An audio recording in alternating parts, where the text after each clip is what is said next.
rico e do Lázaro contada por Jesus, essa possibilidade é completamente descartada, porque tanto Lázaro como rico morrem e passam imediatamente por um julgamento com uma sentença definitiva.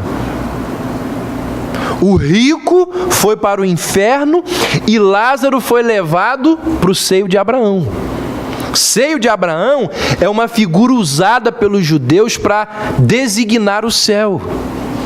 Então, nada de reencarnação, nada de progresso contínuo para o rico, nada de vagar aí pelos espaços. Esse é o ensinamento claríssimo dado por Jesus. E entre os evangélicos, o que os evangélicos dizem? Também há divergências. Ao longo dos séculos, muitas pessoas têm acreditado numa teoria chamada de sono da alma. Essa teoria afirma o seguinte: quando o cristão morre, ele fica dormindo, inconsciente, até a volta de Cristo. No início da igreja primitiva, houve uma seita da Arábia que foi a primeira a difundir essa ideia. Nos tempos da Reforma, alguns anabatistas pregavam essa ideologia. Calvino refutou esse argumento lá num dos seus muitos escritos. Nos dias de hoje, os adventistas e alguns evangélicos defendem essa teoria. Morreu, fica dormindo e vai ficar dormindo até o dia que Jesus voltar. E os defensores da doutrina do sono da alma, eles vão alegar o seguinte: a Bíblia com frequência representa a morte como se fosse um sono. E aí alguns textos, tem outros, mas alguns textos utilizados pelos defensores da doutrina do sono da alma dizem o seguinte: Lucas 8,52, Jesus diz: não choreis, ela não está morta, mas dorme.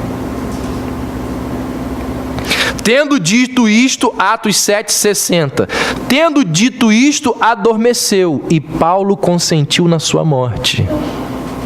Mateus 27,52, os sepulcros se abriram e muitos corpos de santos que estavam dormindo foram ressuscitados. Aí você tem um adventista lá do lado da sua cadeira no serviço, abre esse texto para você, fala assim: morreu, fica dormindo até Jesus voltar. Você fala o quê?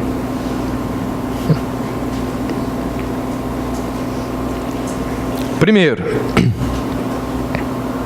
você pode falar para ele que em lugar nenhum da Bíblia, em lugar nenhum diz que a alma está dormindo. O que está dormindo é sempre o corpo, o físico. É o físico que adormece. E há um motivo por trás disso. A gente vai ver lá na frente. Segundo, era um costume da época dizer que as pessoas que morriam, elas estavam adormecendo. Comparar a morte com o sono era e ainda é algo muito apropriado. Por quê? Porque o sono significa o quê? Suspensão das atividades a qual alguém estava ocupado. Vou parar, porque agora eu vou para casa para descansar e dormir. O sono é sinônimo, é a mesma coisa que descanso do trabalho.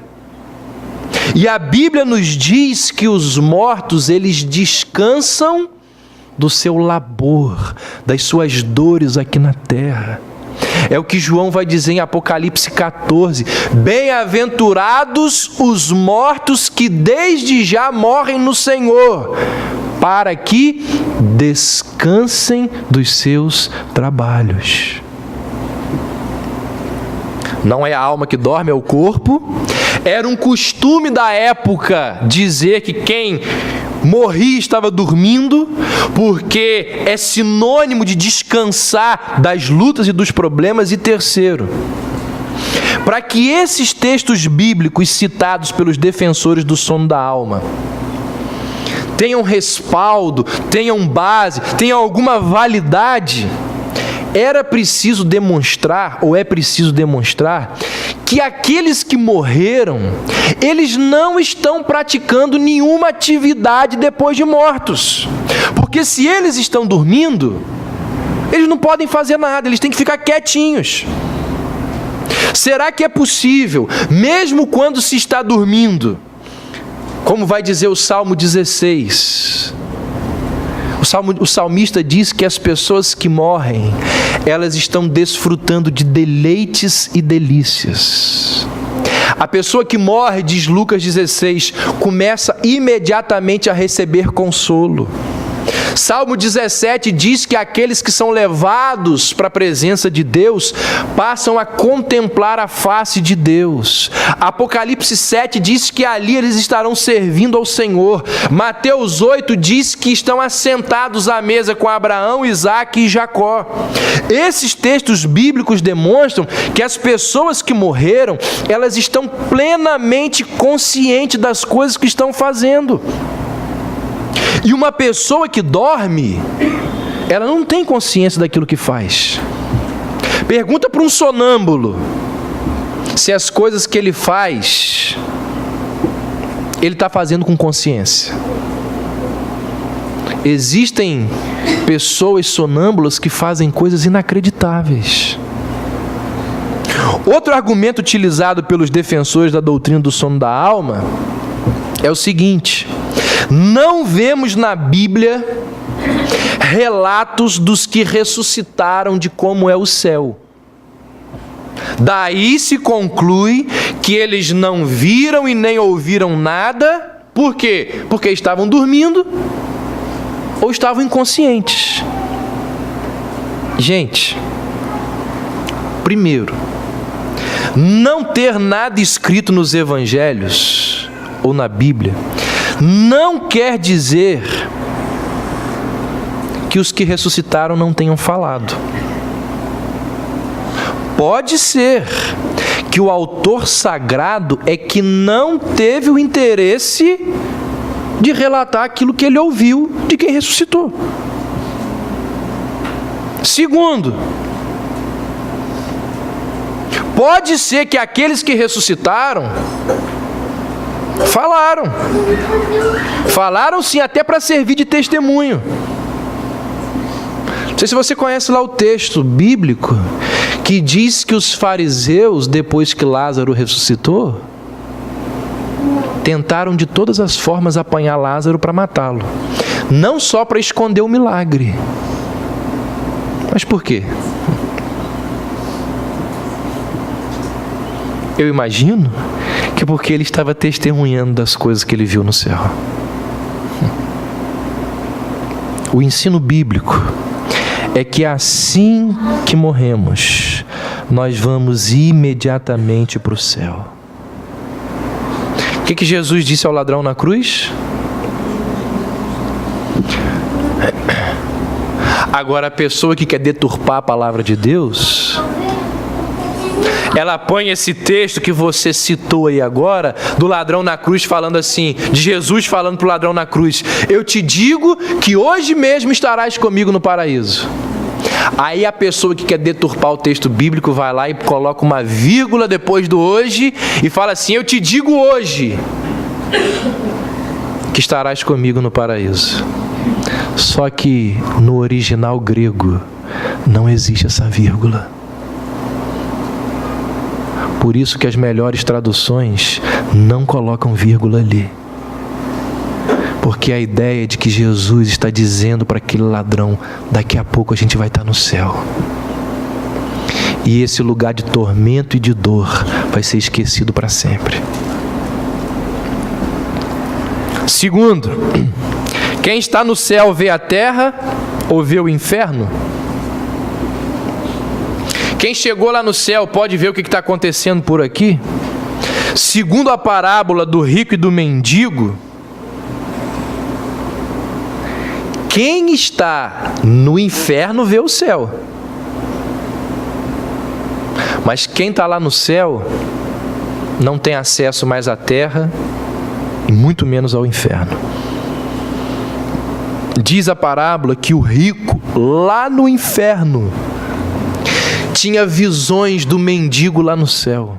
Diz assim o texto: no Hades, ergueu os olhos, estando em tormentos, e viu ao longe a Abraão e a Lázaro no seu seio. Agora, quem está no céu não pode ver, nem tem acesso à terra e nem ao inferno. Isso nos leva a outra questão.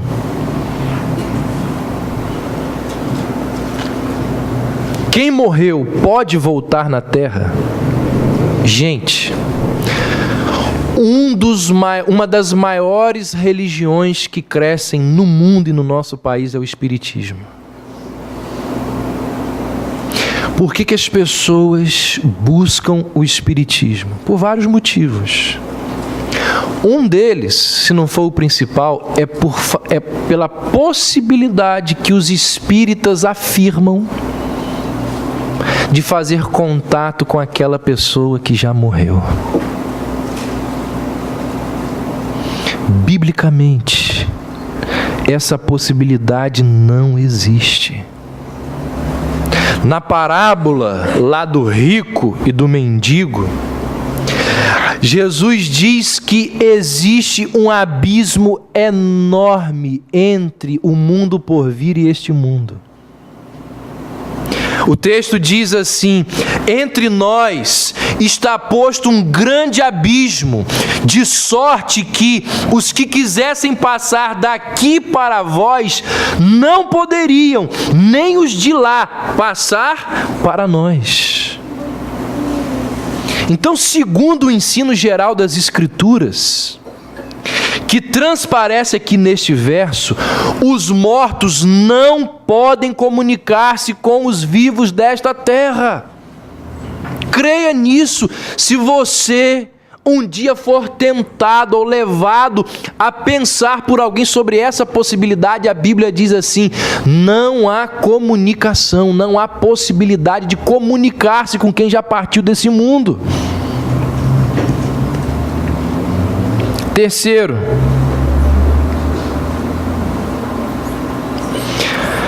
a Bíblia diz que lá no céu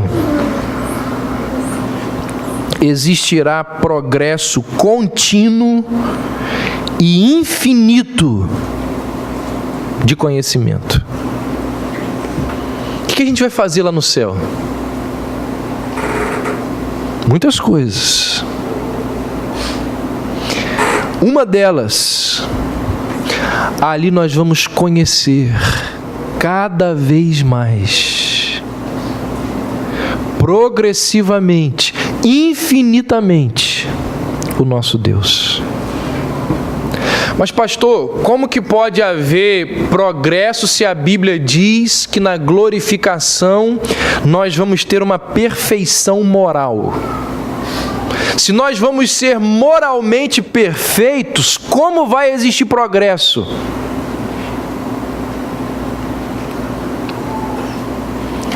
Antes da queda, antes de Eva e Adão irem lá e apanharem do fruto proibido, existia pecado?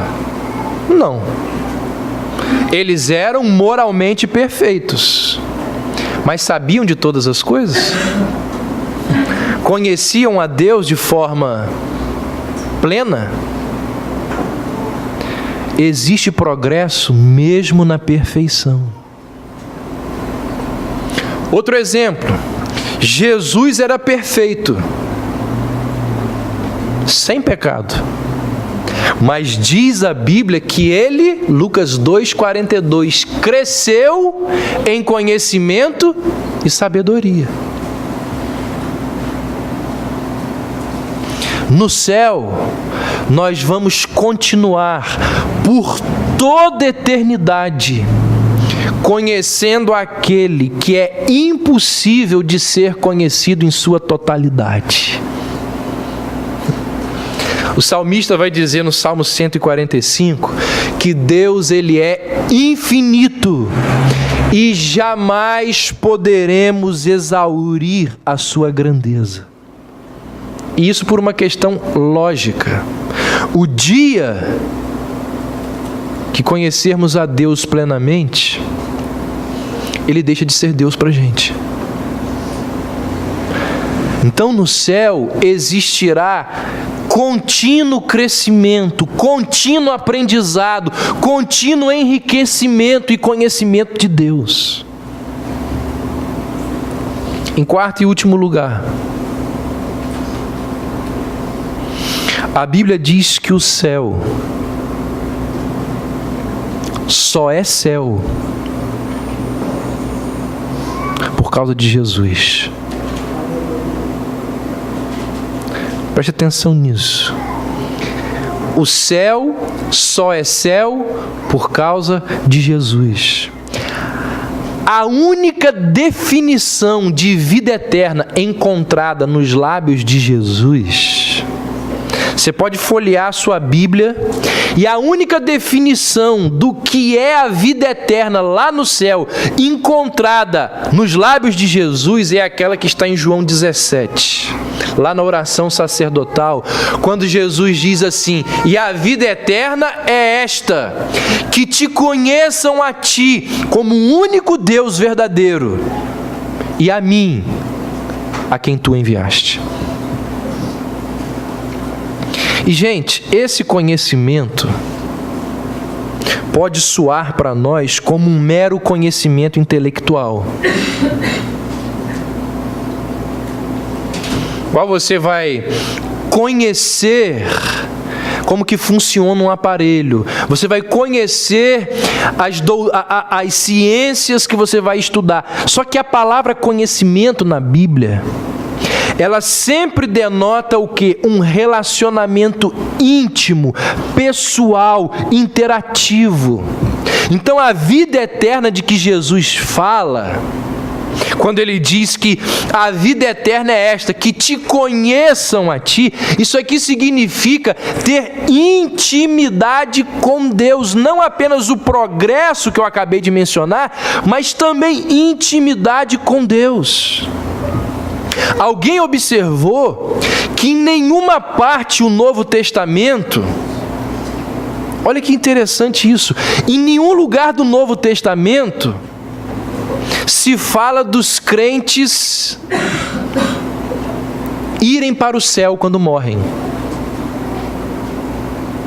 O Novo Testamento em lugar nenhum fala dos crentes indo para o céu. Em vez disso, a linguagem bíblica diz que quando eles morrem, os crentes vão estar com Cristo. Foi isso que Paulo disse aos crentes lá de Filipos. Para o apóstolo Paulo, partir, ou seja, ir para o céu, era a mesma coisa que o quê? Estar com Cristo. Paulo diz que o meu desejo é de partir. E esse partir, Paulo, significa o quê? Estar com Cristo. Ou seja, o lugar e a pessoa são igualados pelo apóstolo. Lá em Apocalipse 22, quando João fala das bênçãos do céu, você pode ler.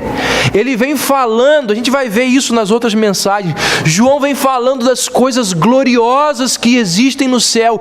E aí, o ápice, o ponto culminante do relato de João, o ponto máximo dessas bênçãos, é quando ele diz assim: e contemplarão a tua face.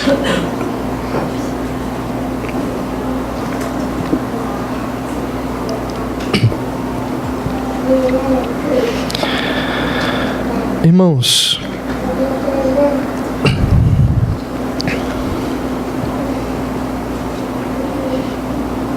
eu não sei se vocês têm isso, mas quando eu paro para pensar sobre o céu, e hoje foi um desses momentos. Hoje eu fui com Tânia e o filho da Tânia, o Lucas, enterrar a avó da namorada dele, da Luelle. Nós ficamos ali no cemitério de 2 até umas 4 horas. Quantas vezes eu pensei no céu?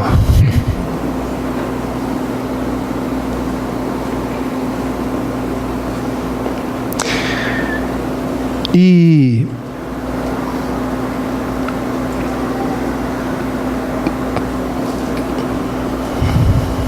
daquelas coisas que eu sei que a Bíblia relata sobre o céu, aquelas coisas que a Bíblia diz que vão existir ali no céu,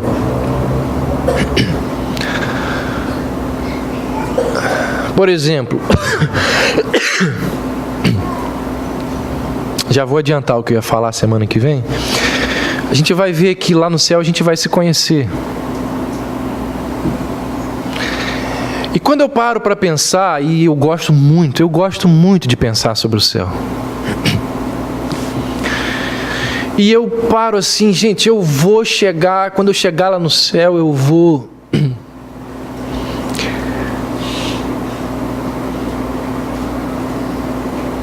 sentar numa mesa lá debaixo de uma árvore, na frente daquele lago lindíssimo, parece um lago suíço. Porque para mim, e eu vou tentar mostrar para vocês isso biblicamente, o céu é um lugar muito material. O céu é uma espécie de continuação da vida aqui na terra. E aí eu vou sentar ao lado de Jonas. Meu amigo, como que é o ventre de um peixe? Fala para mim. Me conta aí. Eu vou querer que ele me conte. Ô Moisés, como é que foi aquele momento em que o Mar Vermelho se abriu? O que você sentiu ali? Aí ele deve virar para mim e falar assim: Davi, eu estou meio ocupado agora, porque tem umas 280 mil pessoas na sua frente. Conversa com aquele camarada, ele esteve lá. Vocês estão rindo, né? Gente, isso vai acontecer. Vou chegar para Lutero e perguntar assim: Lutero, quantas vezes você tremeu nas bases ali quando você estava em Worms? Me conta aqui. Gente, isso é um privilégio que nós vamos ter.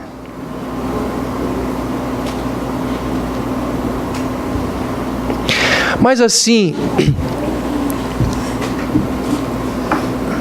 de todas as coisas boas, e assim como eu falei dos sofrimentos do inferno, eu também vou falar das bênçãos do céu.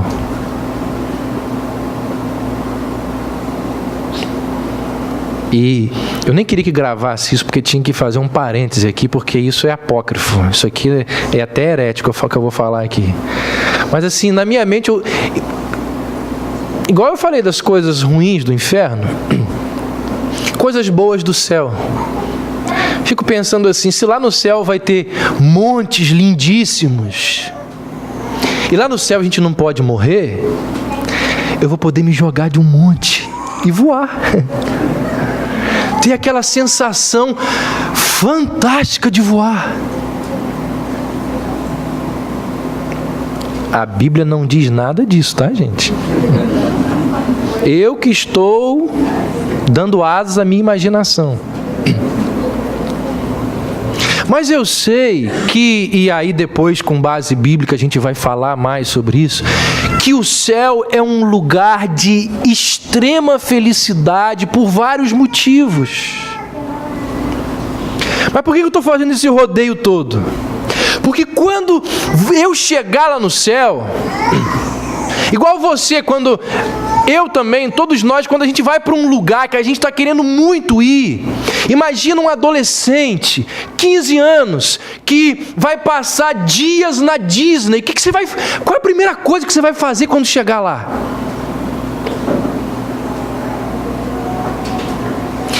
Eu vou fazer isso.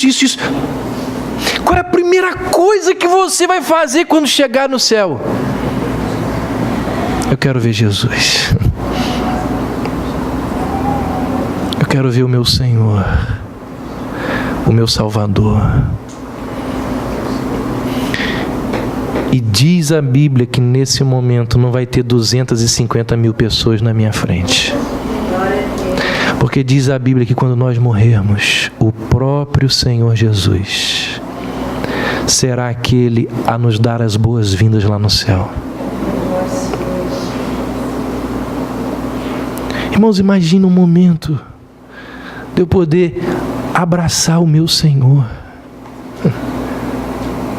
de eu poder olhar e ver quem é Jesus Cristo. João diz que no céu a maior das maravilhas será o quê? Contemplarão a tua face.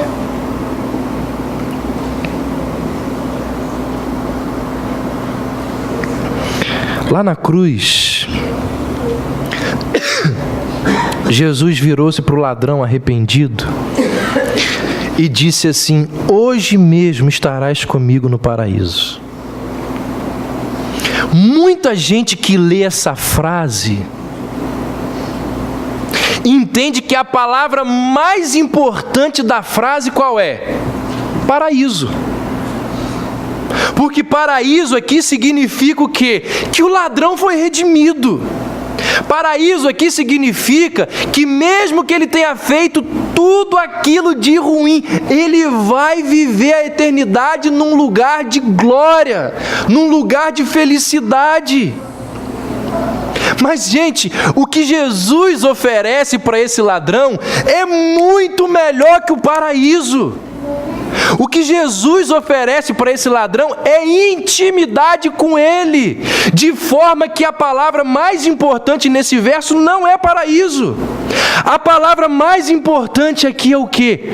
Comigo. Hoje você estará comigo no paraíso. É esse comigo que faz do céu o paraíso. Jonathan Edwards, ele disse assim: eu sei que isso é impossível.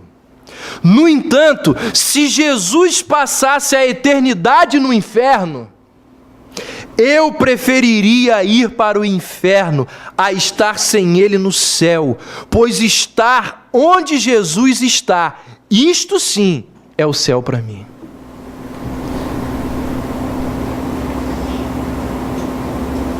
Hoje estarás comigo. Qual é a maior bem-aventurança do céu? Encontrar-se com Jesus.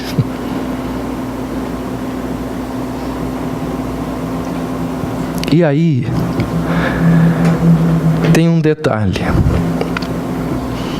Se a vida eterna é conhecer a Cristo, gente, nós podemos começar a desfrutar da vida eterna agora, hoje.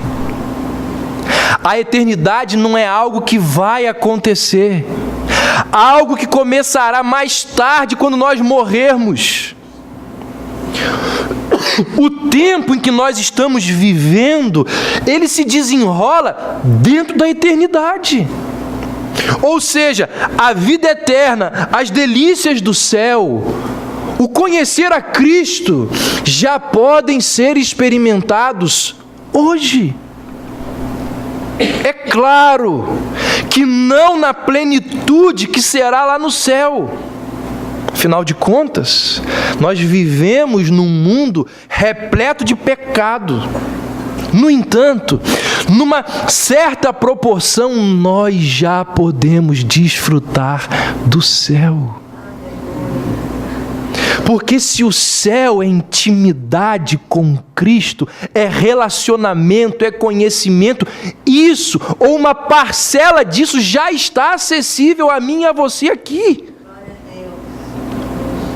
Henry Nouwen, ele disse assim: se a minha meta é a vida eterna, então essa vida deve ser atingível já agora, onde eu estou, porque a vida eterna é a vida em